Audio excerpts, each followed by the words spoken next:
We have 5-10 minutes. Always some jet spark in that moment is always there. But in general, we play really good with 0-1. We have bad decisions at the last moment for make it 0-2. We have. So it's so difficult. Their physicality, defense so deep, defense so well, so high, and defense so deep, and it's what happened, lately. But we had the chances. Pop was brilliant in 2 or 3 saves, but we take the point. Pep Guardiola opening the scoring for you. Got a flurry at the end of last season, off the mark now. How impressive is it for a defender to be that composed and balanced in front of net? It's really good in small spaces. Sometimes in the bigger spaces have more power than in small spaces is really good. The second half, their penalty. Any complaints about that from you? Was it a pen for you? I didn't see it, but apparently it's penalty, yeah. Did you have a different set of problems that you had to solve in the second half? Because Newcastle sort of came out, played a bit quicker, no? When we scored the goals, when we played better, we make a mistake, and after that, they were better. But after we take the game again, and at the end we had the chances to win. How do you think the Rico, Lewis, Mateo Kovacic role went? They played really good. Mateo was brilliant, Rico as well, and Bernardo won't play in that position. Yeah, they played really good. In a game like that, are you looking for a player somewhere in that midfield to take the game by the scruff of the neck? That was not the reason today. Thank you very much, Pep. Thank you. Newcastle United manager, let's hear from him. Here he is, Eddie Howe. Well, Eddie, battling, but I suspect a bit more than that. You'll be very happy with that, I should think. Yeah, we are happy, especially after last week. That was a good display. That was us playing our way, brave. I thought it was, 2 teams going right at each other for probably 70 minutes. Last 20, I think they were stronger than us, and we had to defend really well to maintain the point. Did you feel you could have got a bit more in the first half? You certainly got it in the second. Yeah, I felt there was opportunities for us. I thought we gave them a problem early on in the game. We get into really good crossing areas. Probably didn't get enough bodies in the box from those crosses and enough goalmouth action for the areas we got in. But I was really pleased with how we were attacked the game, how we were off the ball, on the ball. Yeah, I can't ask for much more than that. The lads gave everything. And all that. Right, let's get straight into it because everybody is debating and talking about the awarding of this penalty. Take it away without your black and white glasses on. Well, I'm delighted it was given a penalty from a Newcastle point of view, but I didn't think it was a penalty. No, I think Gordon's gone down because it's such a poor touch. He's never, ever getting anywhere near that ball because he realises, I think, and he somehow... I mean, if there is a touch, it's a tiny touch, and he initiates the touch, Gordon, because of such as he's onside, there's no doubt about it, but that touch to go past Edison is he realises it's going too far away from him, and then all of a sudden he thinks, how do I now turn this into try and get contact? Watch his right boot. He then flicks that right boot out there to get the contact. So I think Newcastle got really lucky there. I didn't think it was a penalty at all. OK, Shay, put yourself in Edison's shoes from the goalkeeper's point of view. Well, I think Al's explained it really well, to be honest, Steve. I think when we see it live, then I don't think it's a penalty. I think Edison's come out as a 1v1 situation as a goalkeeper. He makes himself big, goes down, and in a sense, he doesn't touch the ball, but he doesn't touch Anthony Gordon either. I think he's clearly looked for it, and it's my ex-team as well, Newcastle. I'm happy it's a draw as well, but the officials have to come to the right decision. And I don't think it's the right decision. Now, the very first angle we seen live, we thought that's not a penalty. We've seen all sorts of different angles now slowed down. And sometimes that confuses, I think. I think the referees, what the VAR, have to make the right decision. And I think they made the wrong decision. I think it's not a penalty. I really don't. I think the referees given it. Now, the people in VAR should say, just have a look at it. We think there's no real contact to give a penalty there. He sees it once, a ref. We see it all the time. I've been in that position. I know what the forward's thinking. Your first thought is, once you make the decision to go around the goalkeeper, you've got to get your touch right. His touch is awful. His touch is taking him away from goal, and he can't get it. And once he knows he can't get his touch, his second thought is, right, how do I try and turn this into a penalty? So many players do it. So many players try and initiate the contact when they go around that. He's not getting that ball. So therefore, there's no doubt about it. When they say he's denying a clear goal-scoring opportunity, is it a clear goal-scoring opportunity if he's not getting the ball? He's not getting the ball. He might get to the ball before it goes out, but he's not getting to the ball to put it in. Therefore, his second thought is, oh, I've had such a poor touch. How am I going to turn this or try and turn it into a penalty if the goalkeeper hasn't touched it? So then he's got to try and flick his right foot out. So many players do it. We've seen it all the time, and we'll see another 10 or 20 this season with players doing that. That is not scoring from that position. Therefore, within a split second, he's got to try and turn it into a penalty scenario. Whereas he then has got to initiate the contact. And you can see the little flick of the right boot. And if there's any contact from Ederson, it's minimal, but it's because Gordon tries to get the touch from Ederson because he knows he's not getting the ball. I've been in that situation. I think there's a picture where Ederson jumps up to the referee there as well and points to his head as if like he's actually kicked him in the head. I think he's looking for that. Alan's right. He's flicked his right leg out and he's looking for it. Look, it's just frustrating, I think, and I'd be interested to see what Pep says after the game, but it's frustrating because whatever, the bar's changed this season said referee's decision, unless it's clear and obvious, we can't change in VAR, but I think the decision has to be the right decision, be that the referee on the pitch makes that decision or the people upstairs. They have to come to the right decision. And you want, I don't call whatever word you want, say he's tricked the officials there. With VAR, you shouldn't be allowed to trick them at all. The pictures are clear to see, Steve. In my opinion, that's not a penalty.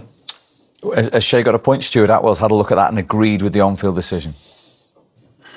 I mean, we've heard them say it's going to be a really, really high bar. Look, I'm sitting here as a ex-Newcastle player and a Newcastle fan, and I'm actually saying I don't think that's a penalty. So if that's not enough, to say I think that's an error, then that should be enough. I think the one after that was more of a penalty. When Joe Linton goes down with the collision with Kyle Walker. I think that was more of a penalty than that one. Now, what's the difference between the contact and him not getting the ball and the Ederson one there? Look, Kyle Walker hasn't touched the ball, yet he stopped Joe Linton getting to it. So I think that's more of a penalty than the first one. Yeah, there's far more argument to give that as a penalty than the actual one they give him. So it's again, you talk every week about consistency. It's not consistent. If there was a one penalty then it's definitely the second incident. But they've said no. What'll happen is after the game, you'll speak to the players and you'll speak to the managers. Pep will say he never thinks it's a penalty, and Eddie will say, well, I think there might have been slight contact, and when you're running at that pace, it's a penalty. I get it. I've been there. I know how it works. Having said all that, after a long wait, Anthony Gordon kept his cool, didn't he? Yeah, he did. He was a threat with his running in behind, and there's a big pressurised situation. One against the goalkeeper. Who's going to blink first? And he sets himself up as if he's going to go to Ederson's left and just whips it to his right-hand side. And it was a cool penalty under big pressure. And we're delighted to say that Anthony Gordon has joined us pitch side as well after that draw. Firstly, congratulations. Was that exactly the sort of reaction and response that you needed? Yeah, like I said before the game, I could feel we would have that reaction based off the training we've done. We've had a training week where everyone was kicking each other. You can see everyone weren't happy from the previous game. So I just knew coming into this one we'd be in a much better place. How hard was it going in a goal down at half-time, given the way you started that game? It was hard against City because you never want them to have any sort of advantage, but we felt okay, to be honest, at half-time. We were very positive. We always felt like we'd get moments, like I said, before the game, and when we did, we took them. What was the manager saying to you? Because there was a real increase in tempo and energy in that second half. Yeah, I think just the way I play striker, you'll see a lot of pressing. Because I'm not out-and-out number 9, I have to sort of play it my way. So you can see him shouting at me to get up and press the keeper, which can be hard at times, but it's just what I've got to do.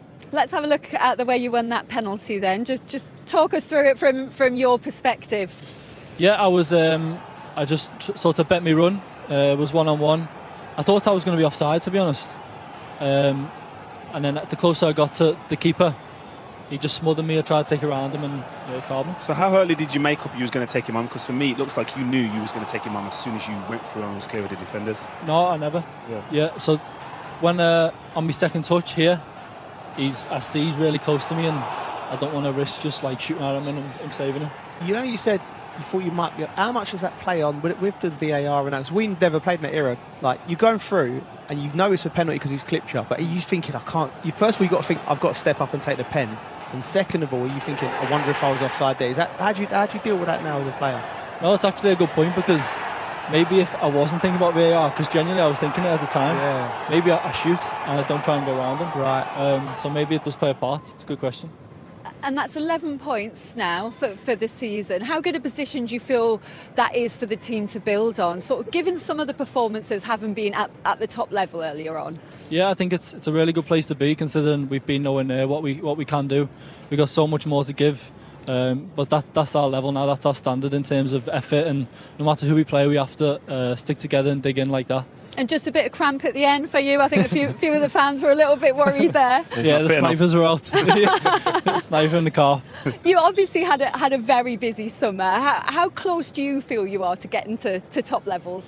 Yeah, I'm still a bit off. I'm getting there though. Days like today against teams like this where it's just constant running will help me. But last season I was at the peak of my physical shape, and I'm getting closer. I'd say I'm probably about 90% now, so I'm feeling good. And on to Wimbledon now. You know obviously what it would mean for the fans here to get a trophy, so it's huge for the fans, that game. What are you? Go on. It's massive. That's our priority. I think everyone who I've seen do an interview this year has said that's the main priority, is a trophy. And like I've just said then, whether it's Man City or Wimbledon, we have to play the same and hold our own standards. What's Jolien like as a coach before we let you go? Really want me to tell you? No, he's class. He's class. I love working with Joel. He joins in sometimes.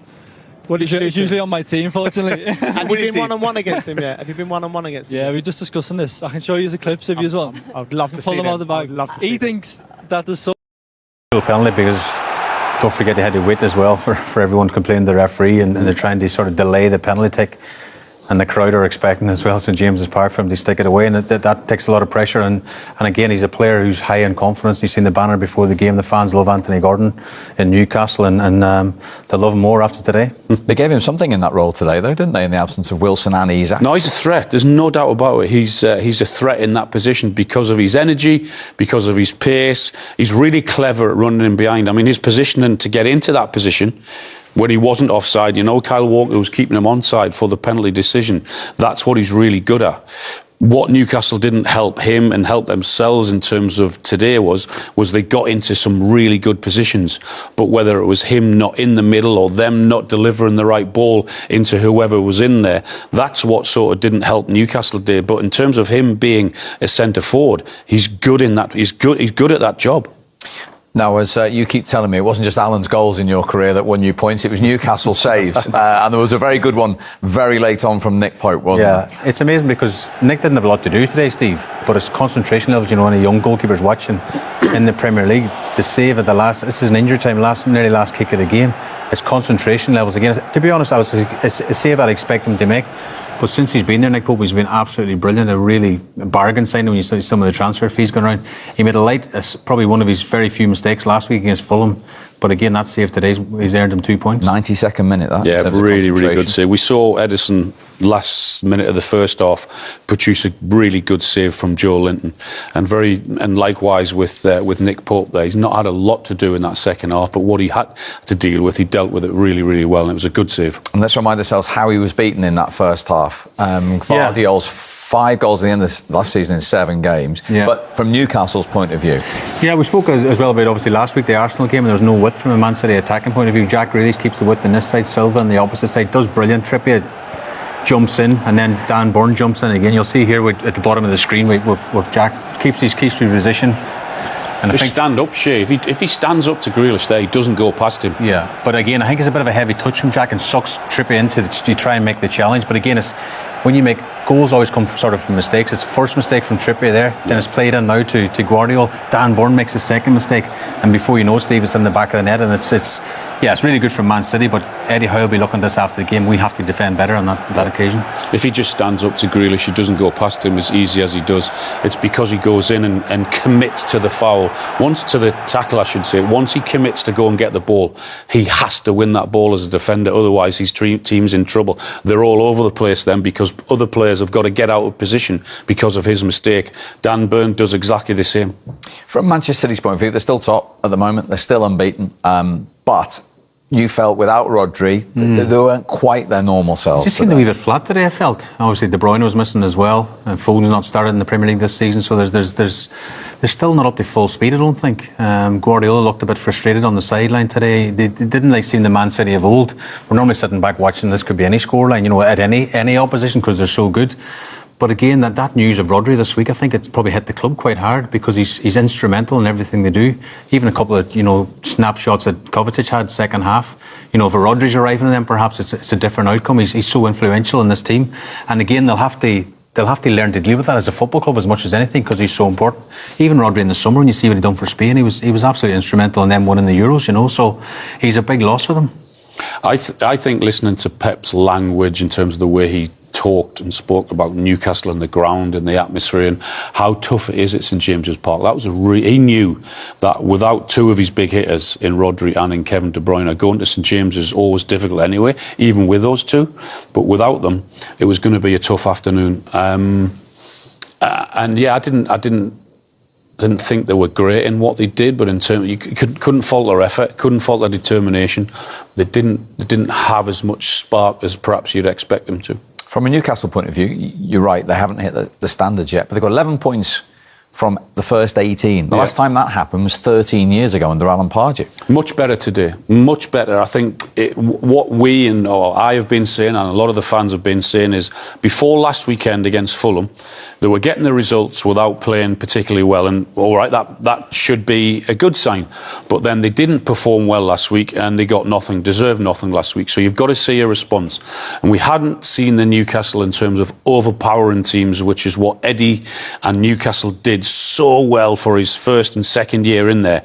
We hadn't quite seen that this season yet. For the first time, I thought, other than 5 or 10 minute spells in other games, for long periods today. Not scoring goals, not scoring goals enough. That's the problem. It's the key area. You have to score more goals as a team. I think we have players across the team who have the abilities to score. But that's clear. You see all the opportunities we are creating. We're not scoring enough. No, Rob and I have seen quite a bit of Manchester United this season. They've got a huge game at the weekend against Tottenham. United haven't started well. I think only Ipswich, Crystal Palace and Southampton have scored fewer goals in the Premier League than United this season. Now, I wrote a piece at the start of the week about United's lack of firepower, how their toothless forwards are the reason why they're struggling. But it's beyond that, isn't it, Rob? I think we know that over the years, United have looked at top strikers and not been able to get them in. And I think we're seeing the situation now whereby their lack of foresight and their lack of being able to find a world-class striker has left them in the situation they're in. Yeah, definitely. I mean, scoring goals has been a problem for United ever since Ten Hag came in particular. I mean, it kind of went under the radar a little bit last season because last season was such a disaster and they couldn't defend either. So, people kind of forgot that they weren't scoring goals, but it's been a problem. Regularly scoring goals has been a problem ever since Ten Hag came in. It's been highlighted again recently and rightly because if you look at the metrics in everything that you would measure a game, they are all improved on last season. They're winning the ball back higher up, they're defending better, they're conceding fewer goals. But really none of it matters unless you're scoring goals. And when you're not scoring a lot of goals, particularly multiple goals in games, it puts a lot of pressure on the defence. And you saw that in that FC20 game. You score a relatively good goal, but because you don't get that second and third, every time that 20 go forward, there's a chance that they're going to score, and you end up drawing the game 1-1, a game that you probably should have won 3 or 4-1. That there is an issue with the way that Ten Hag coaches, obviously, because if it's we're looking at an almost 2.5 year sample now, so that can't be an accident. What he would tell you is that the players are missing more big chances than any other Premier League team, and he would tell you that means that everything is right about his build-up, but he hasn't got the players to put the ball in the net. And then that comes back to what you just mentioned there about recruitment. Your two main centre forwards are Rasmus Højlund, who's very, very young. He's got no record of consistent scoring. And Joshua Zirkzee, who in his first interview as a Man United player said that he's not a goal scorer. It's a problem that is going to affect United all season if they don't get it right. And really what you're relying on is Rasmus Højlund becoming this 20-30 goal a season striker, or Marcus Rashford rediscovering that form that he had 2 years ago and being able to score 30 goals in all competitions. Because if that doesn't happen, you're still looking at a Man United side, improved as they are, but still not being able to score goals, still not being able to win games, and finishing 6th, 7th, and 8th again. Yeah, I mean, as we know, I mean, United's Premier League era has been, dominated or defined by their strikers. You go back to the 90s, Erik Cantona, you go through, the treble-winning team, Andy Cole, Dwight York, Teddy Sheringham, Solskjaer, Ruud van Nistelrooy, Wayne Rooney, Cristiano Ronaldo, Berbatov. I think the last one they signed that was actually at the peak of his powers was Robin van Persie, and he won the league, but that was now 2012, 2013. So I look back at who United have signed since Sir Alex Ferguson left, and I think apart from Romelu Lukaku, who at the time when he arrived, he was a centre forward in demand at the peak of his powers. Beyond that, they've really kind of done patch-up signings. You're talking people like Cristiano Ronaldo again, Zlatan Ibrahimovic, Edinson Cavani, some terrible kind of loan signings like, Vegas and Odion Igalo. They may have done a job, but United shouldn't have been in a situation where they look at those players. Now, we do know that they tried to get Erling Haaland, I think in 2019-20, but missed out to Borussia Dortmund. They looked at Harry Kane for a period of about 7-8 years, and James will be fully aware of this, that they never felt that they could get a deal done with either Harry Kane or with Tottenham. But in the last 2 years alone, when they've brought in Højlund and Zirkzee, they've looked at Victor Osimhen, decided he wasn't for them. They looked at Ivan Toney, decided he wasn't for them. And I was told, and I know you know this as well, Rob, that even looked at Ollie Watkins 18 months ago and decided that rather than sign Ollie Watkins, they'd go for Rasmus Højlund. So some really bad decisions there. But I think, James, you cover Arsenal regularly, and they don't really have a centre forward either, but they somehow are able to put the ball in the back of the net, whereas United can't. So what are they doing right that United are doing wrong? Well, there's certainly, there's a lot more cohesion about Arsenal than there is about United, and you'd have to say that their goal threats come from much more varied areas. They're a better coach team front to back, aren't they, at the moment, Arsenal than Manchester United? But I think it's quite interesting, actually, that you mentioned a lot of strikers there, but there were a lot of clubs this summer that were looking for a centre forward, and Arsenal were very keen on Benjamin Sesko at Red Bull Leipzig. Obviously, he ended up signing a new contract, and I remember speaking to somebody at Arsenal after he'd signed that deal, and they really put the brakes on their summer plans. They just thought, well, all right, he was kind of the target. We're now not going to get him. There's not a compelling case to go and sign another specific centre forward. They obviously looked at some of the same names. They looked at Ivan Toney. Spurs looked at Ivan Toney. I asked Postecoglou about that the other week, and he admitted that he was one of the names on their list. They ended up paying 65 million for Dominic Solanke, and you'd have to say that's a punch, really, at that price. Yes, he's had a good season at Bournemouth, but he's taken 4 or 5 years really to get to that level, and we don't know what he can do in Europe. We don't know really what he can do at the elite level in the big games. But Spurs ultimately took the plunge. They paid the release clause and thought, well, we want to get another centre forward in, despite the fact they already had Richarlison. And they thought, well, we see him as an upgrade. That was a punt that they took. It was one that Arsenal decided not to take, and it's one that United have decided to either not invest at that level for a player like that, or they've just chosen to go elsewhere with it. I mean, I think it's interesting to listen to you guys talk about United and the chances they create. It's funny because Sunday's game kind of pictures two teams that feel the same way about that. It's a familiar refrain for Postecoglou, and it was in the first sort of 2 or 3 games of this season that he felt that they were creating chances. They were not winning games. They obviously lost at Newcastle, created a lot there. They didn't beat Leicester. They created a lot there. And I think it's one of those where Solanke picked up an injury on his debut at Leicester. He's been out for a couple of weeks. He's managed to get himself back and scoring. And that maybe is a real sort of pivot point for Sunday, is that, they went and got their striker. They paid over the odds. Can he take it to the next level? United have ended up paying a bit less for Zirkzee, who, by his own admission, is not kind of an out-and-out goal-scoring centre forward. And, you live or die by your recruitment decisions. And I guess Sunday we'll find out early on in the season anyway which one looks like being right.